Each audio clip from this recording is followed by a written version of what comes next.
we found consumers fighting back themselves against those making the illegal robocalls. Millions of robocalls a day, bugging the heck out of hold on a second. Yeah, that's definitely not getting answered.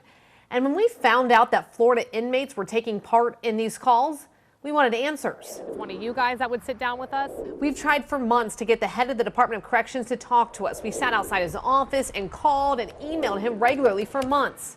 In their most recent response, his communication staff wrote us in an email. We are declining the opportunity to do an interview for this story. It is not subject to availability. While they're refusing to tell us what they are doing to crack down on these calls, I've learned you can crack down yourself. One Floridian did just that, and he's made thousands of dollars doing it.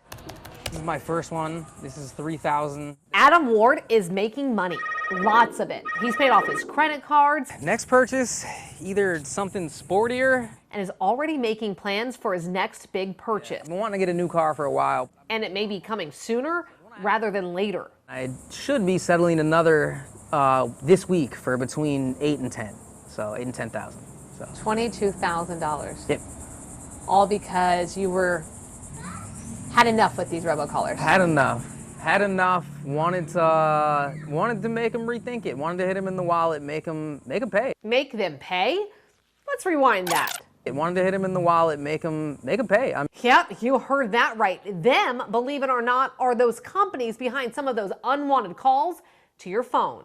The Telephone Consumer Protection Act of 1991 allows penalties each time a company violates the National Do Not Call Registry, uses automatic dialing systems, or pre-recorded messages in an illegal manner. The federal government uses the law to target harassing telemarketers in rare cases. But more importantly, the TCPA allows citizens to file lawsuits against telemarketers who may make tens of thousands of automated calls on any given day.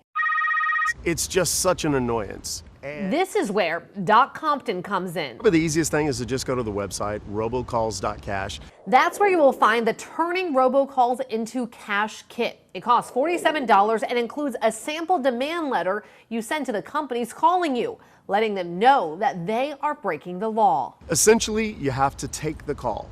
You have to talk to the caller, get them to give you a little bit of information. The types of information that you're going to try and get out of the caller varies depending on the types of calls that you're getting, who it is that's calling, when they're calling, and so on. From there, use the template demand letters that we provide in the kit. It's basically fill in the blank, send it off, and believe it or not, these guys want to negotiate. They don't want to go to court.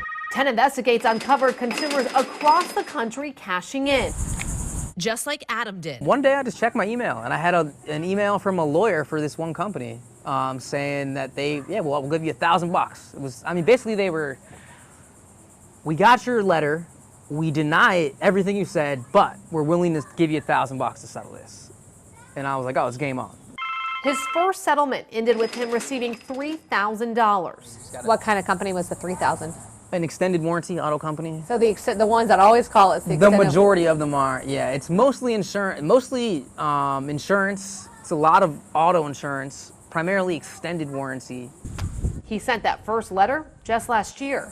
And how much money have you made total now? $22,500. Adam says even though the state and federal governments are working to crack down on robocalls, it's still not enough. My phone number's been registered with the NDNC since 2005. So in the meantime, he's fighting the calls on his own. The simple fact that you didn't, scrub my number against the National Do Not Call Registry alone is $1,500 per call.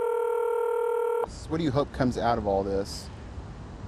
I want everybody to be able to answer their phone and not have to silence every other call because it's somebody trying to sell them an auto warranty or health insurance or mortgage refinance or whatever it is.